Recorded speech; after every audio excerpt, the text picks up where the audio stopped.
think it's high time we looked at Back in Black by AC/DC. This is classic rock royalty when it comes to songs.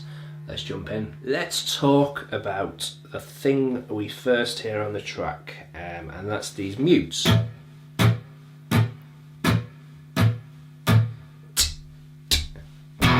And then we're into the core riff. Now, dear watcher, we're muting the strings. We're laying the backs of the fingers gently against the string so that when we strum down it, it doesn't get a chance to vibrate. And collectively, it results in that muted sound. You get it in all sorts of guitar, kind of funky stuff.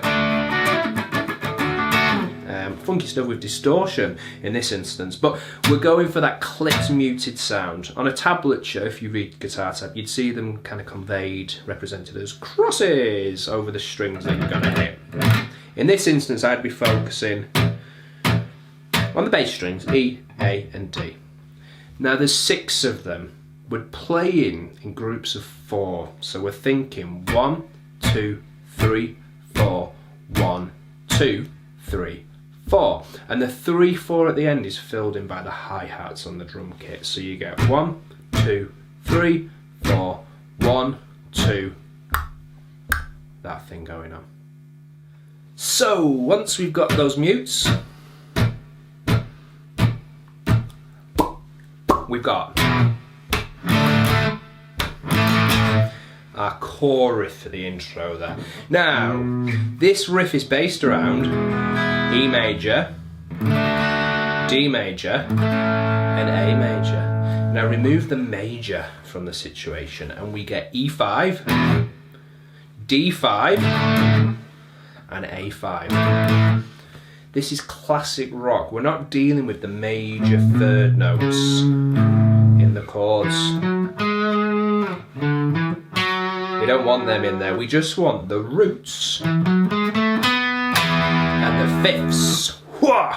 That gives us that kind of classic rock, straight in your face power chord vibe. Now for an E5, we're going to play open E, 2nd fret on the A, 2nd fret of the D. Now those notes are contained within our good old-fashioned E major chord. If we think open E, 2nd fret on the A, 2nd fret on the D, 1st fret on the G, it's just the 1st fret of the G now that we don't want. So you could, if you find it easy, just put your E on, but make sure you just hit the bottom 3. Personally, I go for this 1 finger bar chord. My 1st finger presses down on the 2nd fret of the A and the 2nd fret of the D. And I hit E, A and D. But now and again I get a bit giddy and I accidentally catch the G string. What I don't want is my 1st finger accidentally barring. That gives me this kind of sus4 chord, which we do not want in Back in Black. We just want. So I kind of ensure myself by letting that 1st finger just mute the G string. So I strum through E, A, D. If I catch G, it's okay because it's muted. And it's just 1 down strum on beat 1. Then we change to D5. 3rd finger goes on the 3rd fret of the B.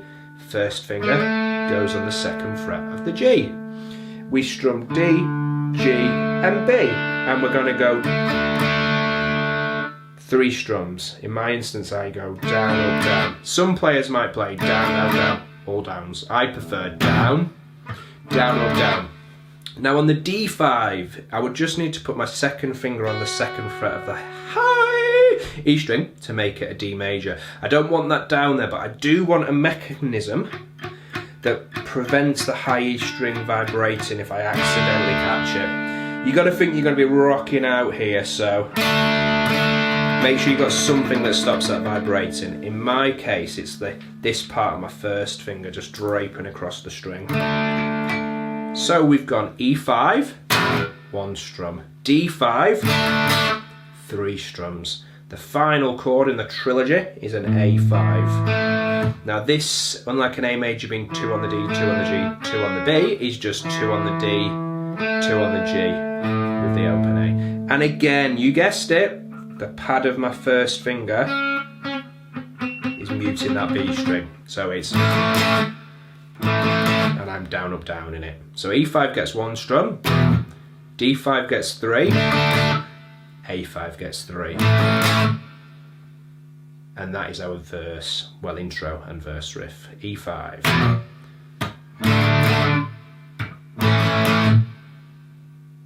Okay, let's talk about the endings on the verse. We've got 2. The first time it's that thing, and the second time it's, in context, we get this one first, then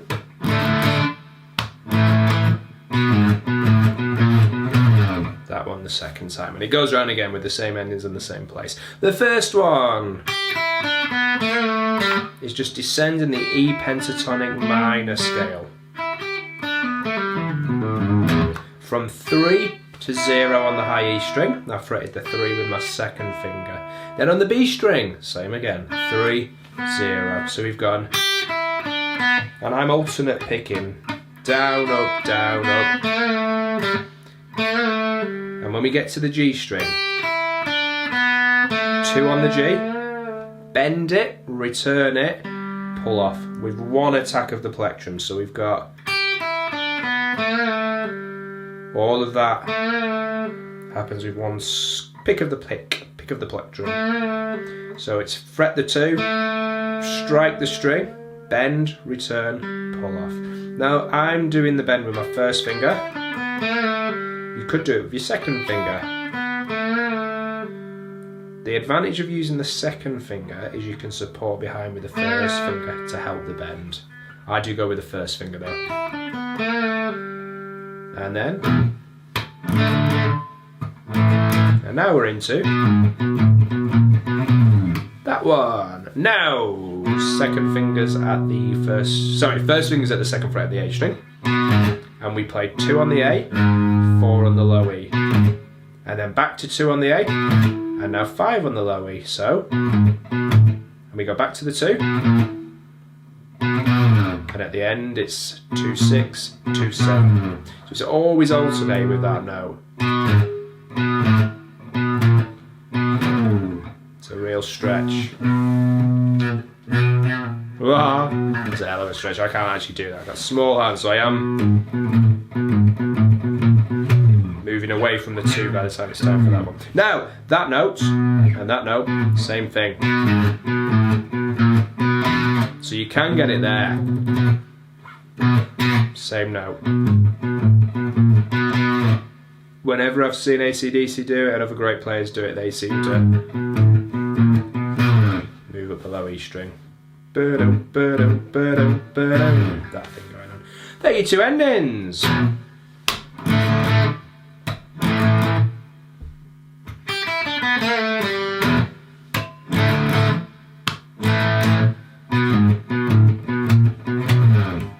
Make sure on that one, the notes are staccato. As soon as you hit them, they stop. And then we're back in. And now we are in the land of the chorus, and we get this. And that is it. That vibe going on. Let's jump in. We're going to do an A to start with. Now I'm just taking my first finger over the D and G. I'm not too concerned about that B note. I'm only hitting A, D and G. So it's, and it drops after 1 strum on A to E5, the first chord in the song. Open E, second fret of the A, second fret of the D. So we get A5, E5, and we go. And then we make a B chord. Now my first finger stays over the A string, second fret, and I bring my ring finger in to play the 4th fret of the D, 4th fret of the G. We're not too worried about the 4th fret of the B. I'm not even going to pluck the B. Now I'm using my 3rd finger there. Some people use pinky for the 4th fret. Some people use 3rd and 4th. So it's B. We've got A, E, B. I could correctly say A5, E5, B5. We stay with the 3rd or 4th finger at the 4th fret. lift off the first finger to reveal the open A. So we get, and we still hit A, D and G, but we've got an open A now, so it's like a B with an A in the bass. I'll show you that slowly. And then it goes back on.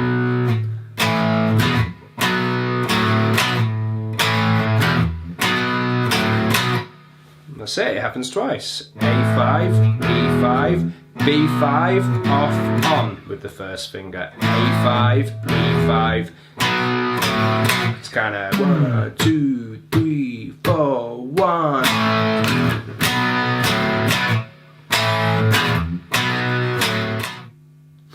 After 2 of those,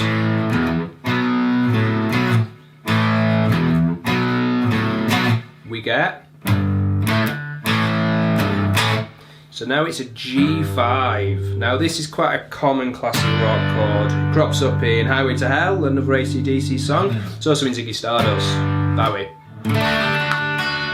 That vibe. Now, in this context, well, any context you play this version of G5, second finger plays the 3rd fret of the low E. And the pad mutes the A, and the 3rd finger goes on the 3rd fret of the B. We strum through E, A, D, G and B, but we don't hear the A string. Typical G would have the 1st finger on the 2nd fret of the A string, but we don't need that, so it's G, and then D5. So the 2nd finger lifts off, 1st finger goes to the 2nd fret of the G, and then we change to an A5 after the D5, so it's G5, D5, A5.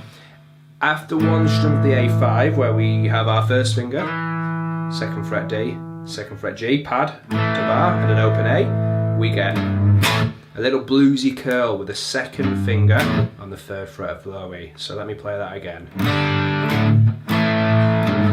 And then we hit another A. So G, 5, D5, A5.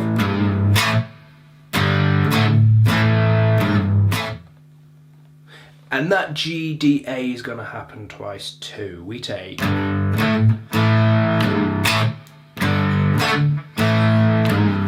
and I'm grabbing that with all downstrokes. We combine our 2 chorus elements. We get A, B, B twice,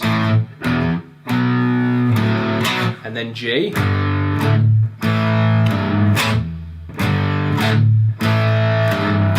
Then we go back to,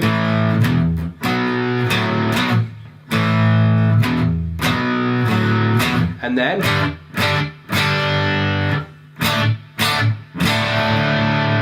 so to finish with, we do a different version of the G. We only do that 2nd time. This last time it's G, 5, and then D5. So the whole chorus comes in after beat 1. 1, 2, 3, 4, 1.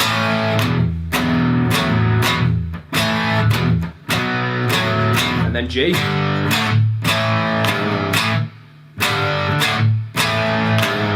Back to A.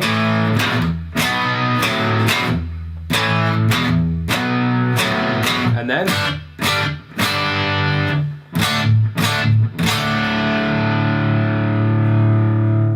And that's our chorus riff. I thought it would be cool to break down what the rhythm guitar is doing whilst the solo's going on. So we've got this.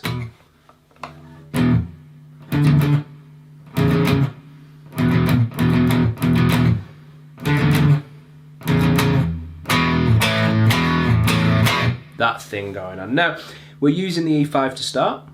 That first chord in the whole song, 0 on the E, 2 on the A, 2 on the D.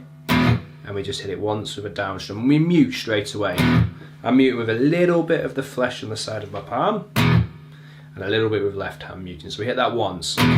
Then we come and we play the 5th fret of the A string and the low E string open at the same time, and we play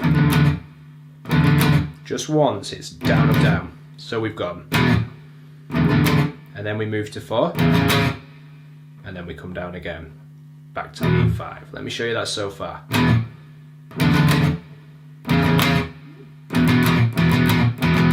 And we come back to E5 and we do down, up, down, down, up, down, down, up, down. So 3 times, so it's...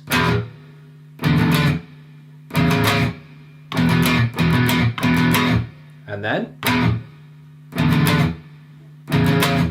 And this time we get...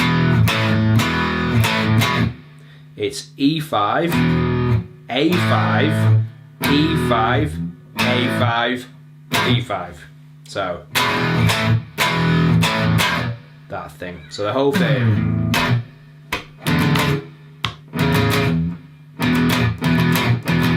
Back to 5.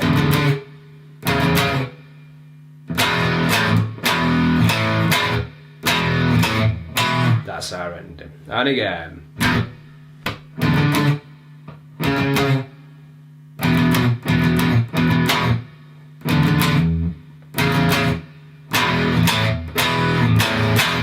Now to get out of that, it all depends on how long the guitarist wants to solo for, but we're going to go back to our kind of chorus riff. So we would go...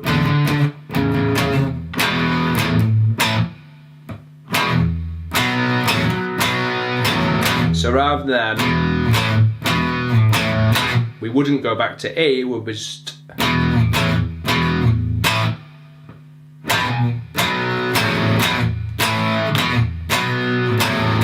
Tricky to change between rhythms. I made a real mess of it there, so it would be...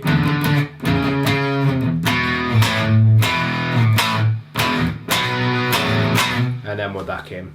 And there we have the main riffs from AC/DC's iconic Back in Black. Take your time digging into them, really work on finessing things up to the best of your ability.